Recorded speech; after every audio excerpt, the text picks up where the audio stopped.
Yes, les amis, heureux en tout cas de pouvoir être là.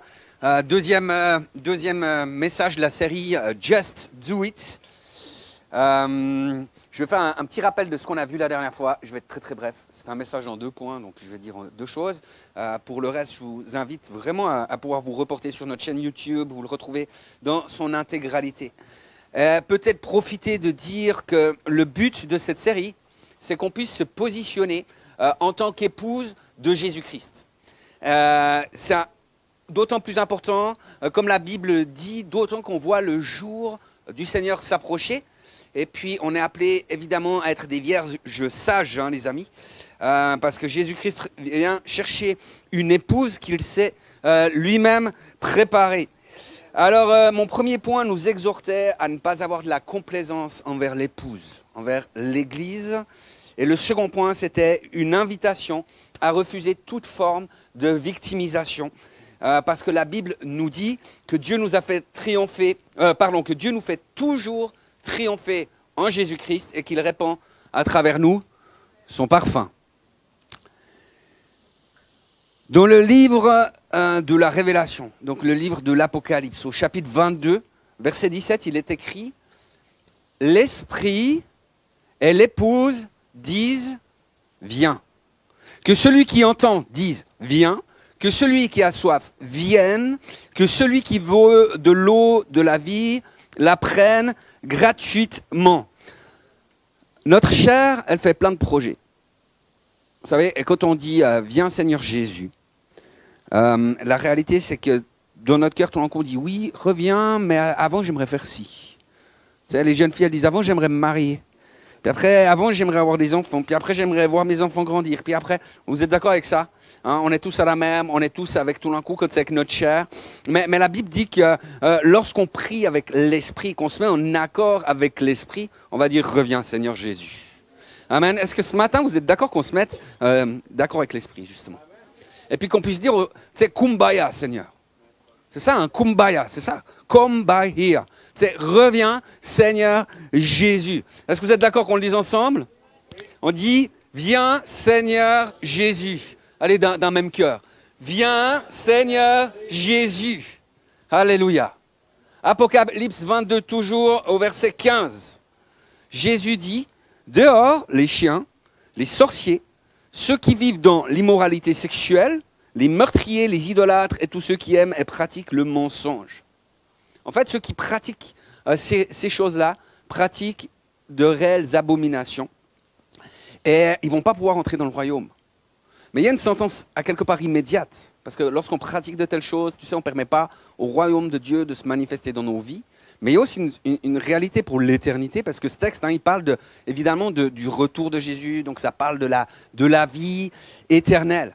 Et quand Jésus dit « dehors les chiens », j'aimerais vous rassurer, ça ne parle pas de nos amis à 4 pattes. Soyons clairs, hein, il y a 30 millions d'amis, il n'y a pas de souci, etc. Mais par contre, une chose qui est sûre, c'est que ce qui était dit, c'est des abominations pour le Seigneur. Et vous savez, moi je dis toujours ça, je donne cet exemple quand on parle du pardon, par exemple. Parce que quand on dit qu'il faut pardonner aux autres, tu sais, des fois, on pense dans notre tête que ça veut dire que ce que l'autre nous a fait n'est pas grave. Mais ce n'est pas vrai. Tu ne pardonnes pas à l'autre parce que ce qu'il t'a fait n'est pas grave. Tu n'es pas en train de lui dire « Ah, mais c'est rien ». Ce n'est pas ça. Quand tu pardonnes, en fait, tu es en train de dire tu sais, je ne veux pas vivre sous cette malédiction. Je ne veux pas vivre sous le péché que tu m'as fait ou qu'on m'a fait, etc. Parce que Jésus-Christ, il n'est pas venu mourir pour justifier le péché. Il n'est pas mort sur la croix parce que le péché n'était pas grave, au contraire. Tu sais, il a pris sur lui la malédiction, il a pris notre condamnation, donc c'est pas grave.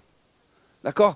Donc quand on pêche, quand on est sous la grâce de Christ, c'est pas que ce qu'on fait, c'est pas grave. Des fois, la grâce, on se dit, oh, il y a la grâce. Non, c'est grave. Jésus est mort pour ça. Mais la grâce, c'est que quand tu vas devant lui, tu reçois le pardon de Dieu parce qu'il a pris cette malédiction. Je vais être très très rapide parce que ça n'est pas mon sujet aujourd'hui. Mais le texte, hein, il parle déjà de la sorcellerie. La sorcellerie, c'est l'horoscope, c'est la voyance, c'est l'acupuncture, c'est l'hypnose, c'est ceux qui font appel à des guérisseurs. Il y a toute une liste. Hein. Dans Deutéronome 18, il y a le yoga, par exemple. Et je ne sais pas, peut-être il y en a qui vont se dire, oh, le yoga. Parce que, Pasteur Jackson, en Europe, on pense que le yoga, c'est un truc pour se détendre.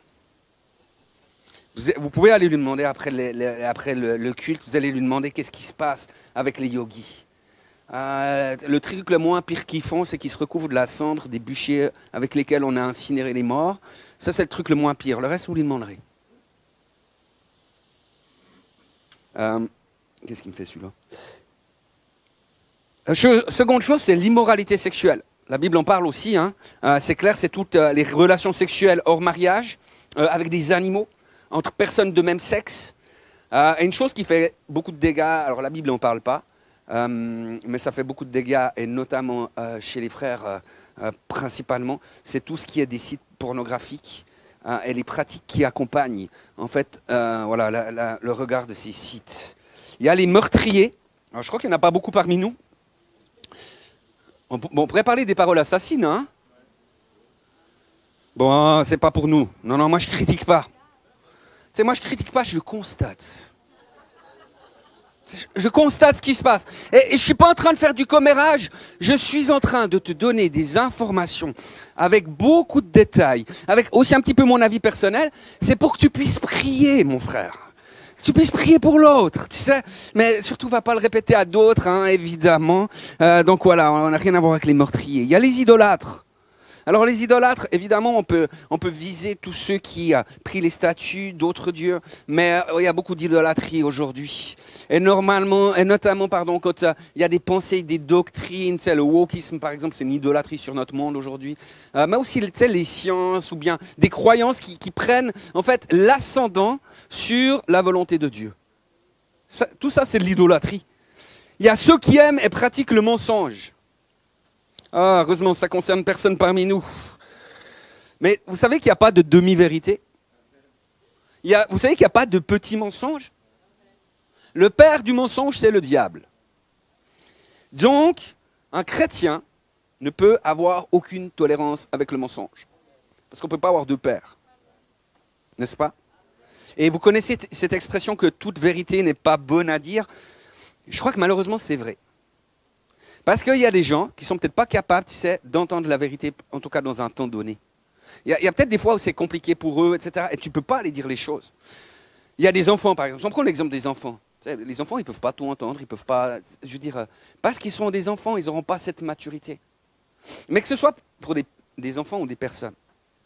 Si toute vérité n'est pas bonne à dire, ça ne veut pas dire qu'on doit dire un mensonge à la place. Ça ne veut pas dire qu'on doit commencer à berlificoter des histoires, tu sais, raconter et inventer quelque chose. Tu sais, si tu ne peux pas dire la vérité, tais-toi. Et si tu dois vraiment parler, tu sais, va devant le trône de Dieu, commence à prier, commence à intercéder pour la personne. Et on va faire des différences, on va voir des différences. Parce que les paroles qui sont libérées devant le trône de Dieu sont bientôt bien plus efficaces et glorieuses que tout ce qu'on peut dire nous-mêmes tu sais, à d'autres gens. Amen. Je ne veux pas développer plus là-dessus parce que voilà, on ne veut pas épiloguer sur les œuvres du diable, on préfère parler de la bonté de Dieu. Bien évidemment, c'est vraiment mieux. Toujours en Apocalypse 22, Jésus dit « Heureux ceux qui lavent leur robe, ils auront le droit à l'arbre de vie et pourront entrer par les portes de la ville. » Bien sûr, je l'ai déjà dit, on sait que c'est par la grâce de Dieu que nous sommes sauvés, hein, c'est par le moyen de la foi. D'accord? C'est dans le sang de l'agneau qu'on va pouvoir blanchir nos robes. Et si vous permettez, je vais faire une petite comparaison avec notre lessive. Hein, la lessive, j'allais dire charnelle. C'est des œuvres charnelles quand tu fais la lessive, etc. Vous comprenez ça? Non, mais la lessive, quand on doit laver nos vêtements. Je peux vous garantir une chose. Si vous avez une grosse tache, par exemple, sur un pull ou quoi que ce soit, vous pouvez acheter la meilleure lessive au monde. C'est celle qui est détachante, celle qui épargne les couleurs et qui en même temps lave plus blanc que blanc, etc. Vous la connaissez, elle est juste extraordinaire. Mais en fait, la réalité, tu peux avoir la meilleure lessive au monde. Si à un moment, tu ne places pas tes vêtements dans la machine à laver, si à un moment, tu ne mets pas la merveilleuse lessive, tu fermes le hublot, tu mets le bon programme et tu lances le truc, tu peux avoir la meilleure lessive au monde. Tu sais, si tu ne fais pas tout ça, ça ne sert à rien. Et j'aimerais vous dire une chose, c'est qu'on est, bien évidemment, on est sous cette réalité de la grâce, Mais il y a un moment où Dieu nous dit, just do it. Il y a ta part à faire. Jésus a fait la sienne, tout est accompli, gloire à Dieu, tu sais. Jésus a fait la sienne. Mais tu as ta part à faire. Et la réalité, c'est que bien sûr, alors on est très conscient de ça, on n'a pas besoin de faire comme nos aïeux, tu sais, des fois avec notre péché, nous on fait comme ceux qui allaient à la fontaine à l'époque. Ou à la rivière, tu sais, pour laver son propre péché. Tu commences à frotter, il faut retremper, il faut frotter. Ça demande beaucoup d'efforts, beaucoup de force. Ça ne sert à rien. Ça ne sert à rien. Jésus a tout accompli. Mais notre responsabilité, les amis, c'est de pouvoir aller apporter notre vêtement, nos vies, et pouvoir les baigner dans le sang de l'agneau. Amen. Parce que la Bible, elle dit, si nous disons que nous n'avons pas de péché, nous nous séduisons nous-mêmes. Et la vérité n'est pas en nous. Elle dit même que si nous disons que nous n'avons pas de péché, nous faisons Dieu menteur. Et sa parole n'est pas en nous. Mais elle déclare également, si nous confessons nos péchés, il est fidèle et juste pour nous les pardonner et pour nous purifier de toute iniquité. Donc la repentance nous donne cet accès à l'arbre de vie. La repentance nous permet d'entrer par les portes de la ville. Et à juste retenir cette phrase, ils pourront entrer par les portes. D'accord ? On va revenir un petit peu plus tard, vous la notez à quelque part dans votre tête, ça veut aller. Ceux qui prennent des notes marquées en gras, ils pourront entrer par les portes.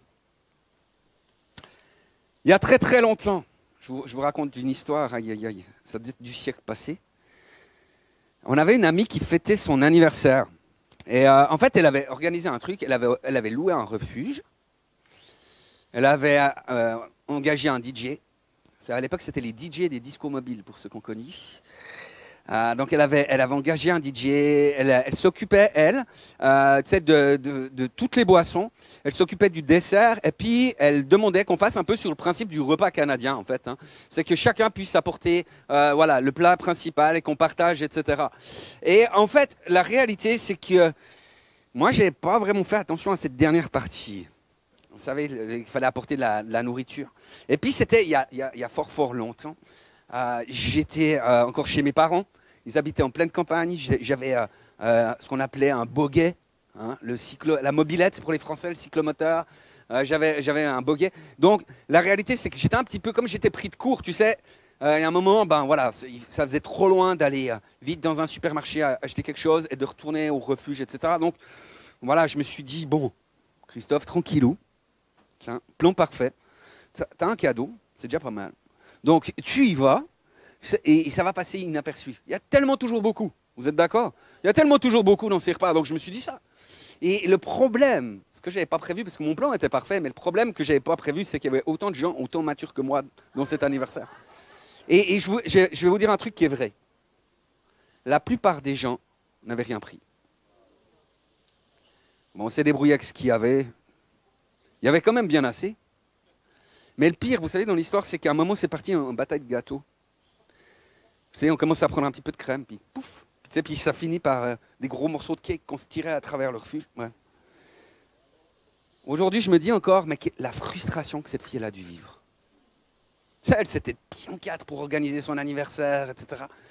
Et puis nous, tu sais, avec notre immaturité, on a un peu tout cassé, un peu tout détruit. Franchement, à sa place, j'aurais mal vécu. Je pense que j'aurais vécu pire qu'elle.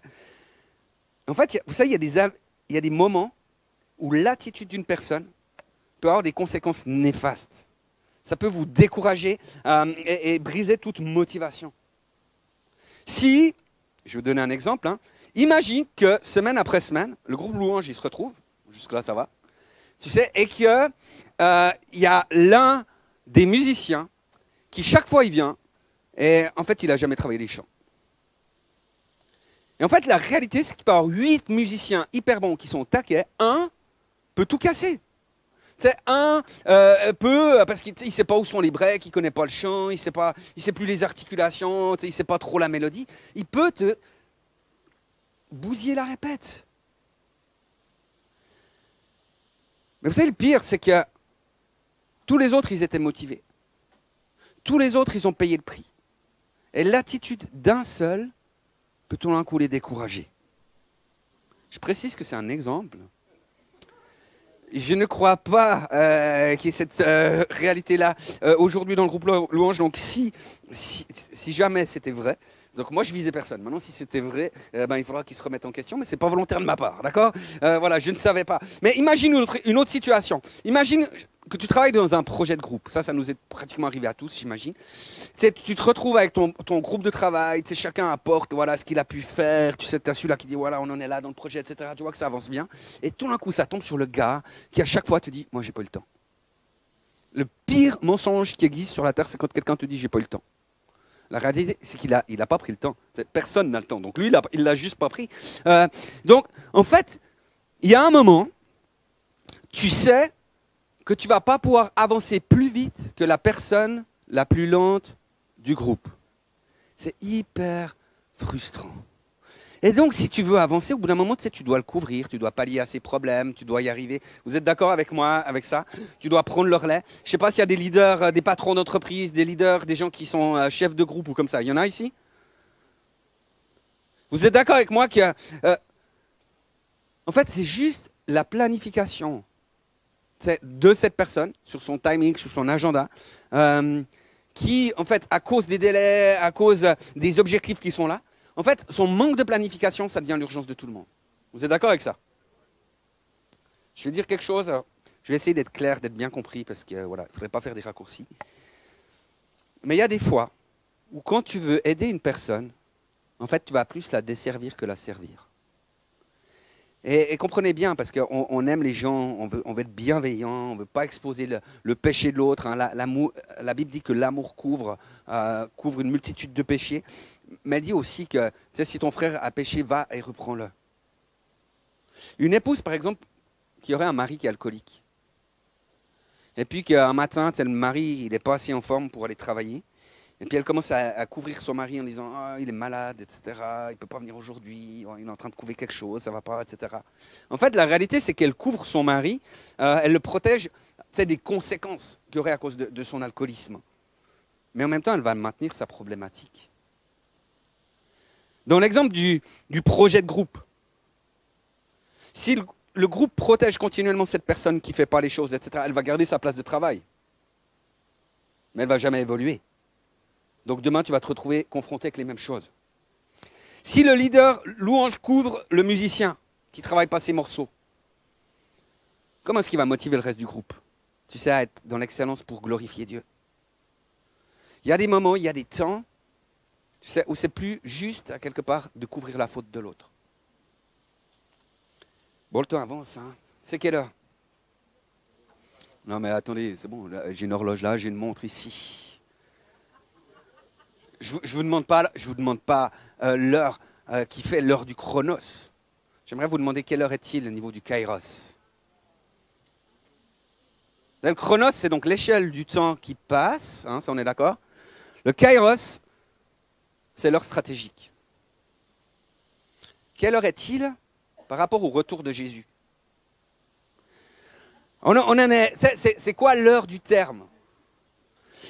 Où en sont les douleurs de l'enfantement? Quel est le rythme des contractions? Vous savez, l'Ecclésiaste dit qu'il y a un temps pour toute chose sous le soleil. Et la plupart du temps, tu sais, nous on regarde cet aspect chronos, avec le temps qui passe, avec le temps des saisons, etc. Et c'est pas faux, hein, c'est même plutôt assez juste. Parce que bien sûr qu'il y a plusieurs dimensions aussi. Mais il y a ce temps kairos. Il y a ce temps stratégique. Ce temps stratégique, il est valable pour nos réalités personnelles. Il est valable pour nos réalités locales ou des réalités territoriales. Mais il y a une référence qui est planétaire aussi. Il y a un kairos, il y a un temps sous le soleil, il y a des signes sous le soleil qui nous sont donnés. Jésus-Christ dit qu'on doit savoir discerner les temps, qu'on doit savoir regarder le temps qu'il est, qu'on doit pouvoir voir les saisons spirituelles. Et vous savez que même les scientifiques, je parle de gens du monde, disent que il y a minuit qui sonne à la porte là. Vous saviez ça? En janvier 2023, les scientifiques ont décrété qu'il était minuit moins 90 secondes on était à minuit moins 90 secondes, pardon, 90 secondes, d'un cataclysme planétaire. Et ils appellent ça l'horloge de l'Apocalypse. Vous avez déjà entendu parler de ça? Et l'un des facteurs, vous savez, ils ont fixé ça en janvier 2023, et l'un des facteurs, parce que ça fait un moment, on fait que c'est déjà 11h minuit moins 5 ou un truc comme ça, mais il y a eu un facteur d'accélération l'année dernière, et l'un de ces facteurs sur lequel ils ont établi cette accélération, c'est la guerre en Ukraine, c'est l'invasion de l'Ukraine par la Russie. Ce qui est intéressant, c'est qu'ils ont fait ça en janvier.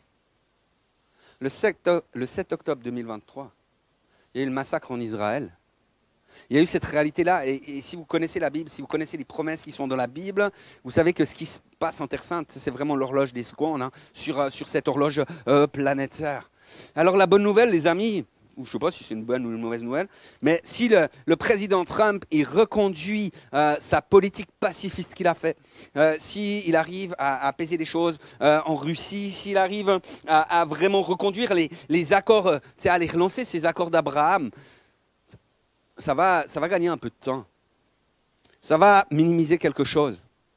En même temps, ça va minimiser. Ça ne va pas tout changer.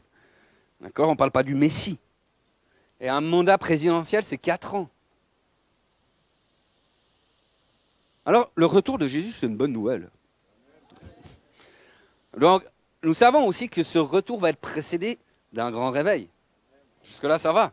Donc, ça va permettre une grande moisson. Mais on ne doit pas se voiler la face, parce qu'en fait, la réalité, c'est que la Bible nous parle en même temps d'une progression des ténèbres.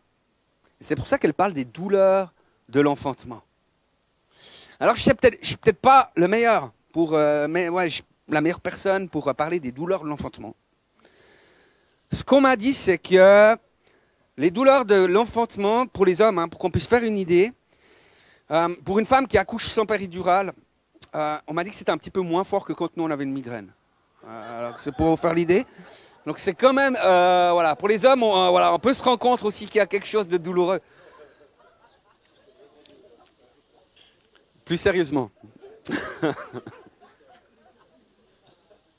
Vous savez ce que je me suis dit, moi? Parce que, évidemment, tu sais, je réfléchissais à ça. Je me suis dit, mais comment tu veux causer des douleurs de l'enfantement en tant qu'homme? Mais je me suis dit, qu'est-ce qui permet à une femme de supporter les douleurs de l'enfantement? Est-ce qu'Anouchka, tu te réjouis d'avoir les douleurs Non. Mais qu'est-ce qui fait qu'une femme peut supporter cette réalité-là? C'est parce que tout d'un coup, elle a dans son objectif, elle a la gloire qui s'en vient. Elle voit l'enfant qui a à naître. Elle voit ce qui s'en vient. Et même, les amis, si on préférerait tous, tu sais, je ne sais pas vous, mais moi, si je peux éviter la pression, si je peux éviter la douleur, si je peux éviter... si, tu sais, en Inde, s'ils pouvaient éviter la persécution, ils seraient tous partants. Mais en même temps, ces douleurs sont une bonne nouvelle. Parce qu'elles sont la nouvelle, elles sont annonciatrices, pardon, de la meilleure nouvelle qui s'en vient. C'est le retour de Christ, c'est le retour de Jésus, parce que Jésus, il revient bientôt. Alors vous savez, ce n'est plus le temps kairos de procrastiner. Ce n'est plus le temps kairos de dire « Oh, j'avais pas le temps ». C'est plus le temps kairos de trouver des excuses. Et je crois que Dieu nous a donné le moyen de gérer la pression, le moyen de pouvoir vraiment atténuer cette pression comme une sorte de péridurale spirituelle. Et ce moyen-là, les amis, c'est la présence de Dieu. Et le titre de mon message aujourd'hui, c'est « Choisis la présence de Dieu ». Est-ce que vous aimeriez plus de présence de Dieu dans vos vies ? Qui c'est qui dit « Moi, j'en veux plus. J'ai déjà, mais je veux plus. Je veux plus du Seigneur dans ma vie. » Savez-vous que le Seigneur règne au milieu des louanges d'Israël? Donc, quand tu cultives l'adoration et les actions de grâce, quand tu cultives la reconnaissance en toutes choses, quand tu chantes, que tes lèvres célèbrent les louanges et les merveilles du Seigneur, tu permets au Saint-Esprit d'établir le trône de Dieu dans ta vie. Amen. Amen. Est-ce que je peux quand même te laisser, tu sais, gérer un petit peu du coup parce que je ne sais pas pourquoi il serait temps de nouveau. Hier, ça marchait, mais pas aujourd'hui. Voici ce que déclare le psaume 84, et on va pouvoir l'afficher s'il vous plaît. Au chef de chœur, un psaume des fils de Corée, à chanter avec accompagnement de l'harpe de Gath. Ô que j'aime tes demeures éternelles, Seigneur des armées célestes. Mon âme désire, et même elle languit après les parvis de l'Éternel. Mon cœur et ma chair crient après le Dieu vivant. Le moineau découvre un gîte, l'hirondelle trouve un nid où déposer ses petits, près de tes autels éternels. Seigneur des armées célestes, mon roi et mon Dieu. Bienheureux ceux qui habitent dans ta maison, car ils pourront te louer toujours. Bienheureux les hommes dont tu es la force, ils trouvent dans leur cœur des chemins tout tracés. Tu peux mettre le suivant. Lorsqu'ils traversent la vallée du Baca, donc la vallée des larmes, ils la transforment en un lieu plein de sources. Et la pluie d'automne vient la recouvrir de bénédictions. D'étape en étape, leur vigueur s'accroît et ils se présentent à Dieu en Sion. Éternel, ô Dieu des armées célestes, entends ma prière. Veuille m'écouter, ô Dieu de Jacob, toi, ô Dieu qui nous protège. Veuille regarder celui que, par ton onction, tu as établi. Fais-lui bon accueil. Car un jour dans tes parvis vaut bien mieux que 1000 ailleurs. Plutôt rester sur le seuil de la maison de mon Dieu que de demeurer sous les tentes des méchants. Car l'Éternel Dieu est pour nous comme un soleil, il est comme un bouclier. L'Éternel accorde bienveillance et gloire. Il ne refuse aucun bien à ceux qui marchent dans l'intégrité. Éternel des armées, heureux l'homme qui se confie en toi. Amen. Est-ce que vous trouvez bon de pouvoir se placer dans la présence de Dieu, de pouvoir choisir cette présence de Dieu? La plupart du temps, vous savez, on passe très très vite sur les versets d'introduction. Là, c'est le verset 1, tu peux l'afficher. C'est au chef de chœur, un psaume des fils de Corée, à chanter avec accompagnement de la harpe de Gath. Moi, je vais m'arrêter un petit peu sur ce texte-là. Tu peux mettre, tu sais, c'est le slide suivant le bleu. Voilà, c'est parfait. Donc, je vais m'arrêter là-dessus, je crois que c'est important. Quand on voit que ce psaume, donc, il s'adresse au chef de chœur. Donc, c'est le leader de louange de l'époque. Donc, si moi j'avais écrit ce psaume pour aujourd'hui, je l'aurais adressé à Anouchka Pache, tout simplement. Et l'instruction suivante qu'il donne, je dirais, Anouchka, tu dois jouer, accompagner ce chant avec une harpe de Gath. Tu sais ce que c'est qu'une harpe de Gath? Non, tu ne sais pas. Bon, heureusement, on a un spécialiste en instruments de musique ici, avec Timothée Rochat. Tu connais une harpe de Gath? Non plus? Une harpe. Ah, déjà, il connaît une harpe. Une harpe, c'est un instrument à cordes. Vous êtes tous d'accord avec ça? Jusque-là, ça va. Elles peuvent être plus ou moins tendues. Portables, ouais, certainement. Mais Gath. I got the blues. Très bien, merci. Gath. Quelqu'un a déjà entendu parler de Goliath de Gath? Ah, un. Les autres pas? La ville de Gath se trouvait en territoire philistin. C'était une des 5 villes de chez les Philistins où résidaient des Anakim, donc des géants, dont Goliath. Et cette ville a servi de refuge temporaire à David quand il fuyait Saül. Ça marche? Donc cette harpe venait du territoire philistin, qui était ennemi d'Israël. À noter qu'elle était utilisée dans le temple pour le culte, et puis qu'il y a des gens qui nous énervent depuis des années pour nous dire que la batterie et que la guitare électrique sont des instruments du monde, qui nous font des théories sur des trucs du monde qui ne peuvent pas être utilisés dans l'église, alors qu'ils auraient pu lire l'introduction des livres des psaumes. Quelqu'un devrait dire Amen. Et certainement que cet instrument a été popularisé par David, justement après son séjour dans cette ville de Gath. Et moi, je crois vraiment que ça doit être David qui a écrit ce psaume. Vous allez me dire, tu ne sais pas lire, frère? C'est écrit un psaume des fils de Corée. Mais moi, je crois que David a écrit ce psaume et qu'il a confié vraiment la direction de ce psaume aux fils de Corée. Je vais vous expliquer pourquoi après. Corée, vous vous rappelez de qui c'était? Corée, c'était un homme rebelle. Lui et ses partisans étaient jaloux de ce que Moïse avait le droit de rencontrer Dieu en direct. Puis il disait, ouais, c'est pas juste, nous on est autant du peuple que lui, on est autant saints que lui, etc. Puis il commençait à parler, puis en distillant ses paroles, en fait, il a levé d'autres personnes en rébellion contre Moïse. Il remis en question toute l'autorité de Moïse et d'Aaron d'ailleurs. Et à un moment, le Seigneur a fait boum, badaboum. La terre s'est ouverte et elle a englouti voilà, Corée, et voilà, plusieurs de ses détracteurs, etc. Vous retrouvez ça dans Nombre 16.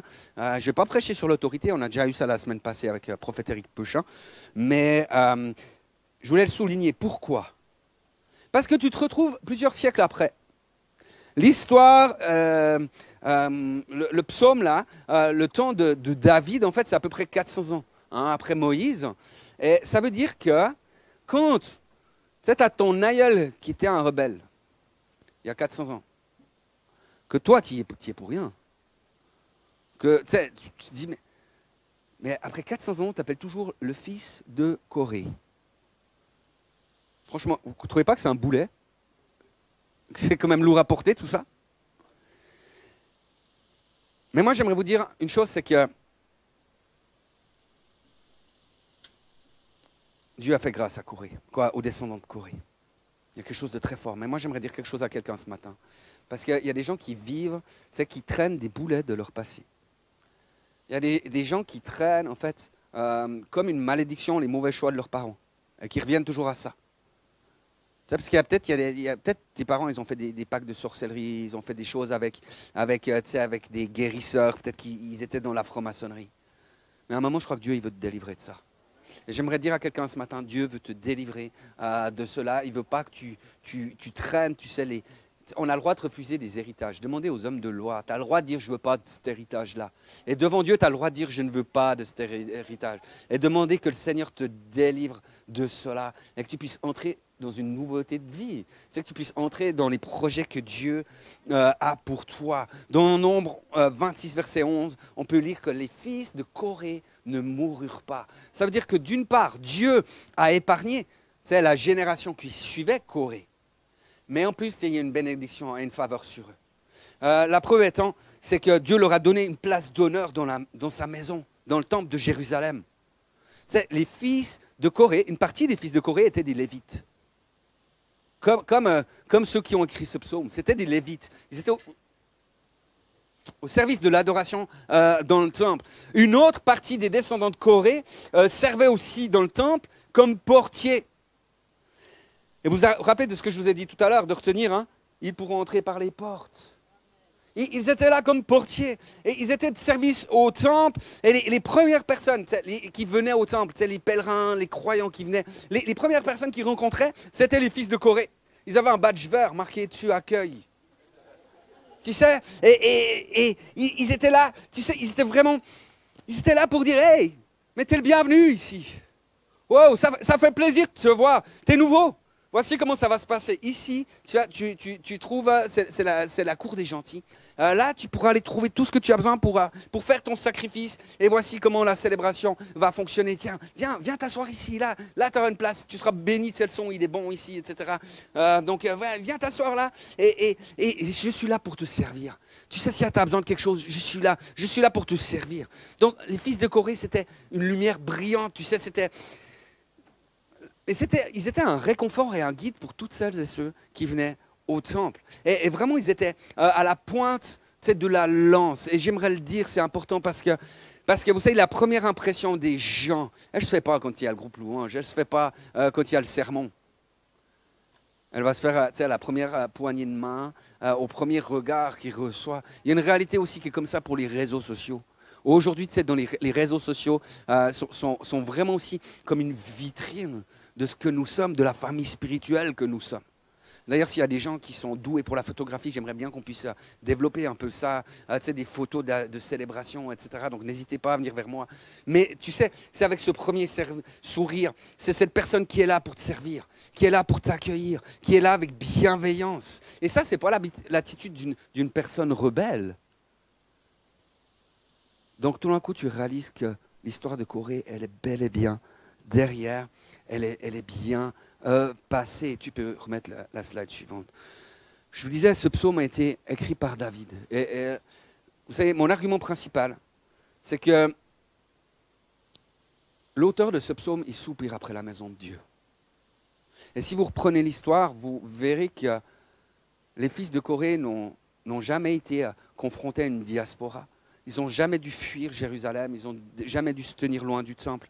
Par contre, la réalité, c'est que David, lui, il avait dû fuir déjà en face de Saül, dans son jeune âge, et plus tard, il a dû partir une deuxième fois à cause de son fils Absalom. Vous vous rappelez de l'histoire certainement. On parlait de pression, on parlait d'opposition. Imaginez un peu ce que devait vivre David. Imaginez ce que c'était pour lui, ce qu'il a pu ressentir, expérimenter lorsque son propre fils commence à le traquer comme une bête pour le mettre à mort. Qu'est-ce qu'il a dû vivre? Du jour au lendemain, il s'est retrouvé sans toit sur sa tête. Tu sais, il n'a pas eu le temps de préparer une valise. Il a dû partir précipitamment. Il devait trouver sa propre nourriture, trouver son eau. Il devait rester sur ses gardes. Tu sais, il y a de quoi devenir parano à quelque part, parce que ton propre fils veut te tuer. Donc si tu es reconnu, tu sais, il peut y avoir un de ses partisans ou quelqu'un qui commence à te poignarder dans le dos. Et le pire de tout, les amis, c'est que son cœur a été brisé. C'est la chair de sa chair. C'est son enfant. Et il ne savait pas de quoi l'avenir serait fait. Il ne pouvait pas projeter dans le futur. Est-ce qu'il y aurait réconciliation? Est-ce qu'il devrait fuir jour après jour? Est-ce que sa vie serait une errance? Et vous savez, moi je me dis toujours, tu sais, c'est facile de mettre le doigt sur les dysfonctionnements des autres. Moi j'y arrive bien. Surtout quand ce n'est pas les miens. Mais comment est-ce qu'on réagit face à la pression? Et ce qui est extraordinaire avec ce psaume 84, c'est qu'à quelque part, il est une porte. Une porte qui nous dit, dans la pire situation que tu peux vivre, tu peux soupirer après cette présence de Dieu. Tu peux choisir la présence de Dieu plutôt que l'anxiété. Vous savez, il y a des peurs fondamentales de l'être humain. Donc on est tous confrontés à ces peurs, à plus ou moins grande échelle. Hein, ça dépend comment ça se passe. Moi, j'ai à peu près peur de rien. Sauf que le ciel me tombe sur la tête. Ça, c'est mon côté gaulois. Mais la réalité, c'est qu'on a tous des peurs. Ces peurs-là, les peurs fondamentales, c'est la peur de mourir. Oh, ça va. Mais c'est nous, à cause de la présence de Jésus, qu'on n'a pas peur de mourir. Parce que, on connaît la vie éternelle. Autrement, c'est quand même angoissant. Il y a la peur de souffrir, la peur de l'inconnu, la peur de la solitude, du rejet, de l'abandon, peur de perdre le contrôle.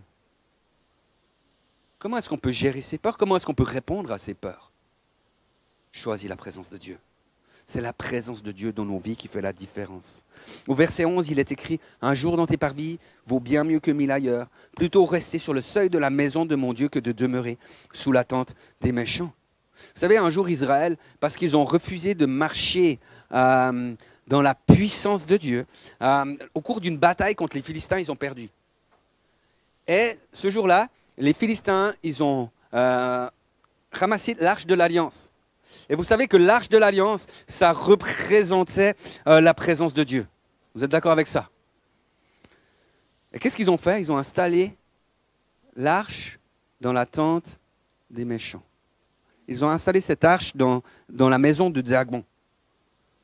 Et Dagon, c'est considéré comme le père de Baal. Hein, Baal qui représente vraiment le diable et toute la puissance satanique. Le lendemain, lorsque les Philistins entrent dans le temple, ils arrivent, puis ils voient que la statue de Dagon, elle est tombée, prosternée devant l'arche de l'Alliance. Ils la redressent, bien évidemment. Ils reviennent le surlendemain. Qu'est-ce qui s'est passé? Bon.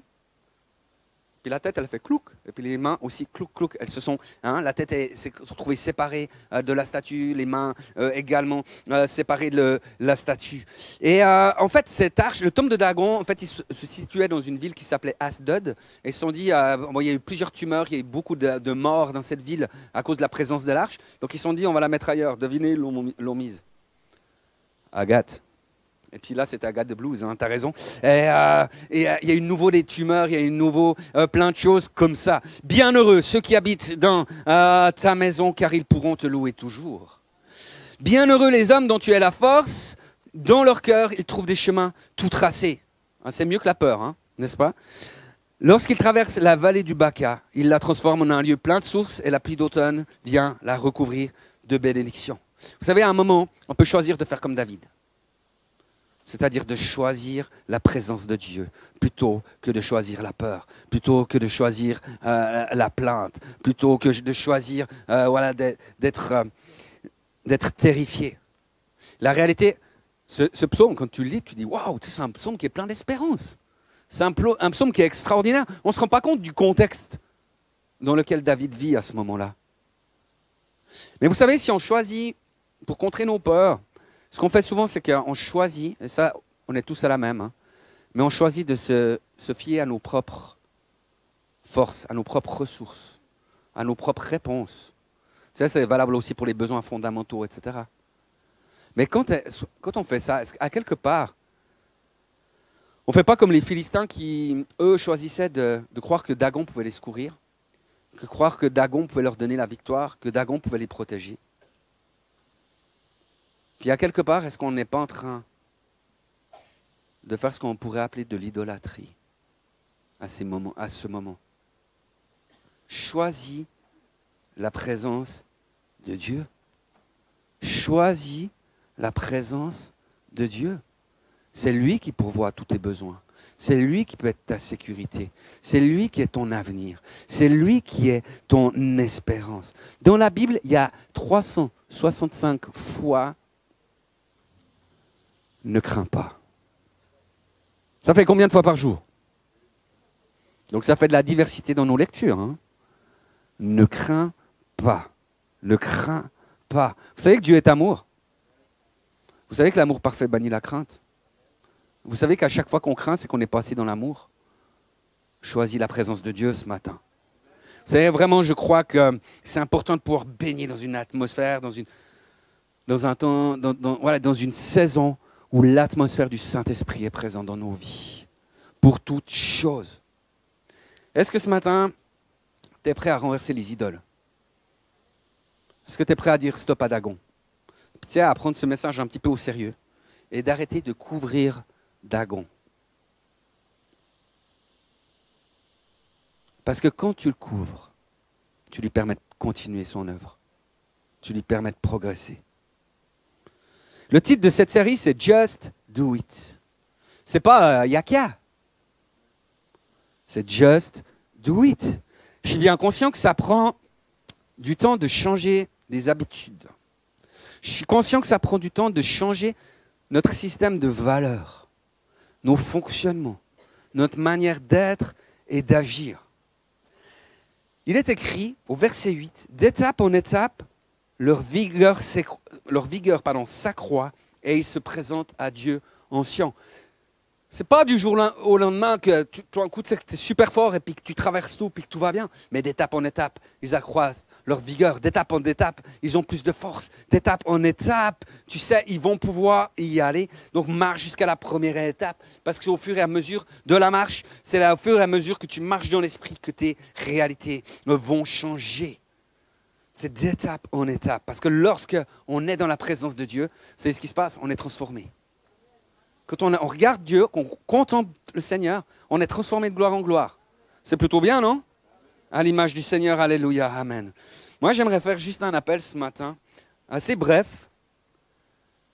Mais j'aimerais te dire qu'à chaque fois que tu écoutes une peur, à chaque fois que tu fonctionnes à partir de tes peurs, de ces peurs-là, en fait, tu permets à un mensonge d'avoir autorité sur ta vie. Tu permets à Dagon de régner sur ta vie. Et ce matin, moi, j'aimerais t'inviter à pouvoir vivre un acte prophétique. Un acte où tout d'un coup, tu dis, OK, tu sais, je reprends ma part et je vais renverser des idoles dans ma vie. Il y a des gens qui fuient des situations, vous savez. Ça peut être des situations professionnelles, familiales, ça peut être relationnelles de tout ordre. Mais il y a des gens qui font que de procrastiner face à ça, tu sais, de remettre à plus tard. Parce qu'en fait, c'est hyper compliqué, des fois, d'affronter les choses. J'aimerais te dire ce matin, permets à la présence de Dieu d'avoir des droits sur ta vie. Permets, tu sais, vraiment à ce que Christ puisse dire son mot dans cette affaire. Prie pour qu'il te rende, tu sais, vraiment adéquat pour réagir d'une bonne manière, pour avoir l'onction de Dieu, pour agir comme ça, comme il faut. Permets à cette justice de Dieu de couler dans ta vie, d'appeler le miracle. Mais il y a un moment qu'il faut arrêter de fuir, qu'il faut confronter. Il y a des gens qui ont connu l'abandon, ils ont connu le rejet de leurs proches, un peu comme David, tu sais, qui aurait pu se faire poignarder dans le dos. Des fois, on le vit quand même. Tu sais, à un moment, il faut prendre l'esprit d'adoption. Et puis, s'attacher à celles et ceux que Dieu vous a donnés. Vous savez, la réalité, j'aimerais choquer personne, mais au ciel, tu sais, on ne sera pas avec nos frères et sœurs charnels s'ils ne sont pas en Christ. On sera avec nos frères et sœurs spirituels, avec ceux et celles qui sont là. Attache-toi à ta famille spirituelle. Laisse le Saint-Esprit agir dans ta vie.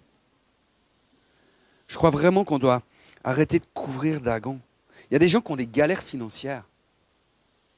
C'est ce que tu dois faire quand tu as une galère financière. Après, vous faites ce que vous voulez. Hein. Va faire une offrande spéciale.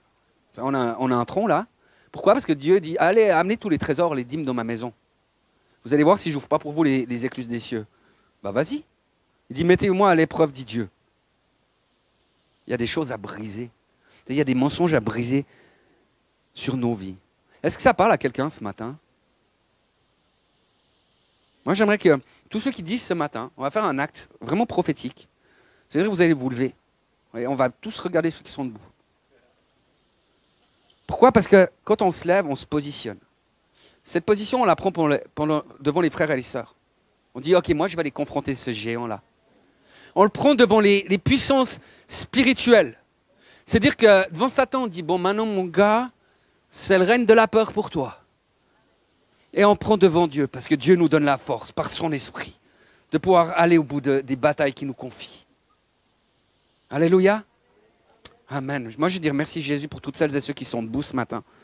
Je veux te demander, Seigneur, tu vois leur combat.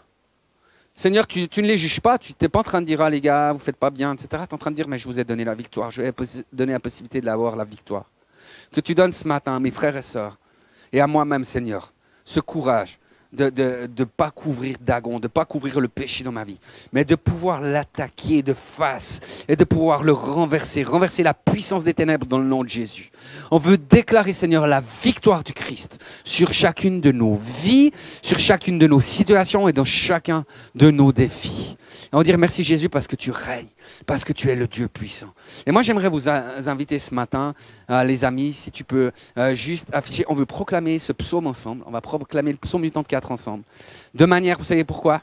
Parce qu'on va dire maintenant, c'est comme David. Au lieu de la lamentation, au lieu de la peur, je choisis la foi, je choisis la présence de Dieu. Amen. Au chef de chœur, un psaume des fils de Corée, à chanter avec accompagnement de la harpe de Gath. Oh, que j'aime tes demeures éternelles, Seigneur des armées célestes.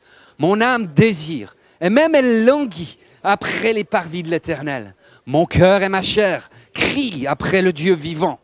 Le moineau découvre un gîte, l'hirondelle trouve un nid où déposer ses petits près de tes autels éternels, Seigneur des armées célestes, mon roi et mon Dieu. Bienheureux ceux qui habitent ta maison, car ils pourront te louer toujours. Bienheureux les hommes dont tu es la force, ils trouvent dans leur cœur des chemins tout tracés. Lorsqu'ils traversent la vallée des larmes, ils la transforment en un lieu plein de sources et la pluie d'automne vient la recouvrir de bénédictions. D'étape en étape, leur vigueur s'accroît et ils se présentent à Dieu en Sion. Éternel, ô Dieu des armées célestes, entends ma prière. Veuille m'écouter, ô Dieu de Jacob, toi, ô Dieu qui nous protège. Veuille regarder celui que par ton onction tu as établi. Fais-lui bon accueil, car un jour dans tes parvis vaut bien mieux que 1000 ailleurs. Plutôt rester sur le seuil de la maison de mon Dieu que de demeurer sous les tentes des méchants.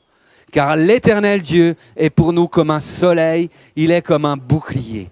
L'Éternel accorde bienveillance et gloire, il ne refuse aucun bien à ceux qui marchent dans l'intégrité. Éternel des armées, heureux l'homme qui se confie en toi. Et moi je vous propose qu'on puisse pousser un cri de joie pour notre Seigneur, le roi. Voilà, alors j'aurais dû dire, alors on va pousser une clameur pour notre Seigneur. Allez!